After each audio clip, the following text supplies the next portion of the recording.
Oh, wait. Wait. I think I know what it is. Boom. Hey you guys! Welcome back to Pro Amateur Writing Life. I am Wonton Cloud. And I'm Vin Zucker. Coming back at you with another week update on our 90-day publishing challenge. So, this week we are going to be working on query letter for me and Contest for me. tell us a little bit about your process for your contest.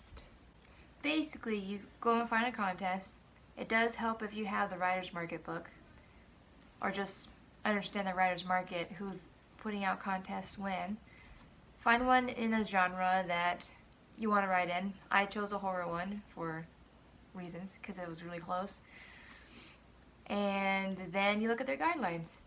Most of them are on their website because the website's listed, is almost always listed in the writer's market book. Or, you know, if you Google it, there's going to be a website attached to the Google search. And then you write according to those guidelines. Just personal note, for those of you who are screenwriters or playwrights, there's a lot for you. There's a whole lot for you. Or poets, there's a lot more for you than everyone else. Just so you guys know. Which is good news for a lot of you. For the query letter, I did a little bit of research in the writer's market as well. My story is more of a novella, so it's a short story. So that's the book that I chose to look for agents for it. And I found an agent, and it's very important to have the guidelines, like read through their guidelines. In this one, they mentioned that they want you to go to their website.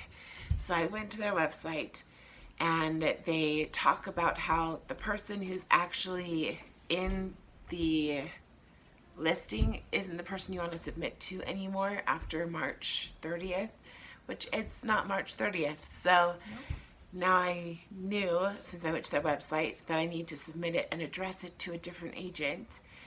And also they did mention that they want a little bit about the book as well as a little bit about me, which not every agent wants all of those things. It's true. So I was able to go off of that information to write my query letter, and I will be submitting it, see what they say. And of course, both with contest and the query letter, we don't know how it's going to turn out right now. But we are going to be submitting it, and we'll keep you updated on what happens. Yeah, look for the update in within the next 1 to 3 months for us. Within the next 6 weeks for Rin, and with my contest thing, they said 2 to 3 months. So, yeah. Yay. We'll find out maybe one day. And that day is the day that you guys too will find out. Yes. We'll for sure keep you guys updated. Now, we also wanted to mention the book club. Yep, that book club, which, you know, we're still looking for more people to join. It's seriously just me and Ren having a party.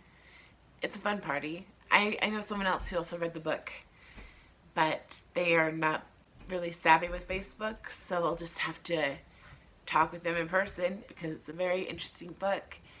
And spoiler alert, something that I really enjoyed while I was reading the book is that it is from a young girl's point of view, as she's actually kind of becoming a woman, I feel like, because she's given responsibilities, and she's a strong individual who, even though she might be kidnapped, she won't give up, and she'll keep fighting for what she believes in and what she loves.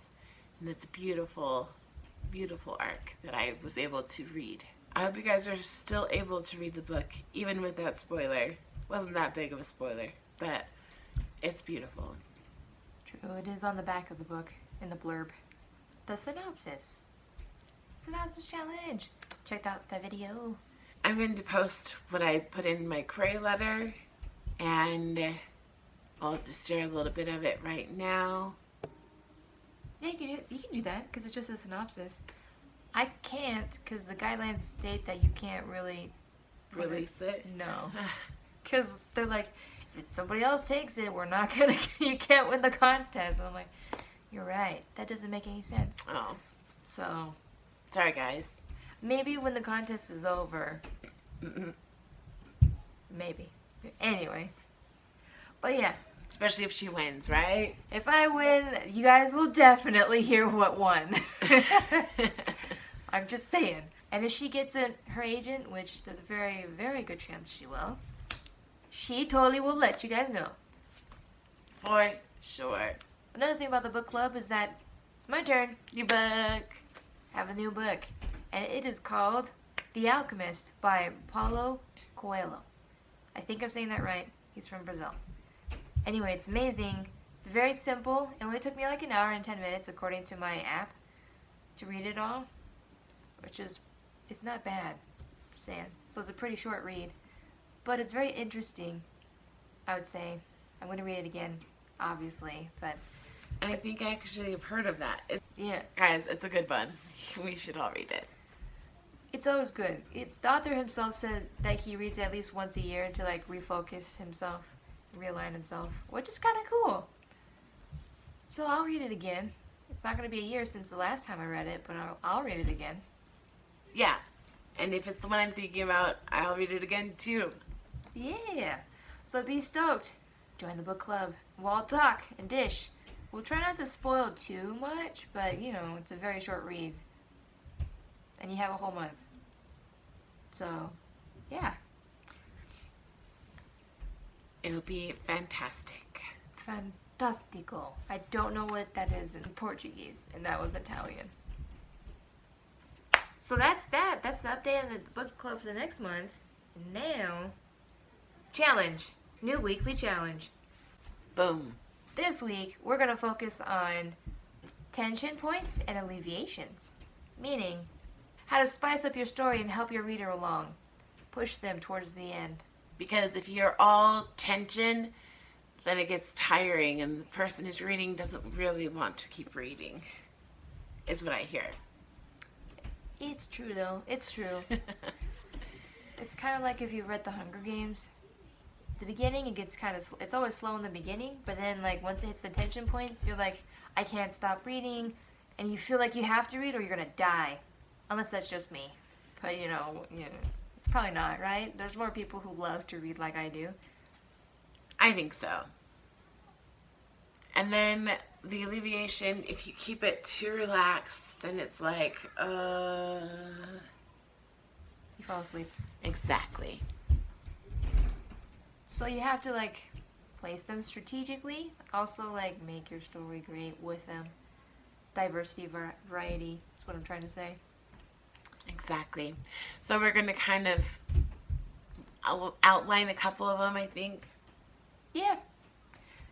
And we're going to show you examples from other books.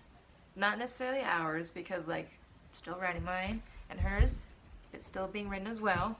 Yes. Don't want to give away, like, major plot points, or pinch points, if you want to call them that, in our books, without you guys reading them, because we want you to read them. Read our books, please. So look forward to that next week. So for story time, I'm sharing my little summary of my story, the one that I'm sending into the agencies.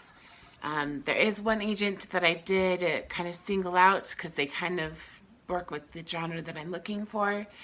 And so I went to their websites and looked at a little explanation of what they want to see when you're submitting.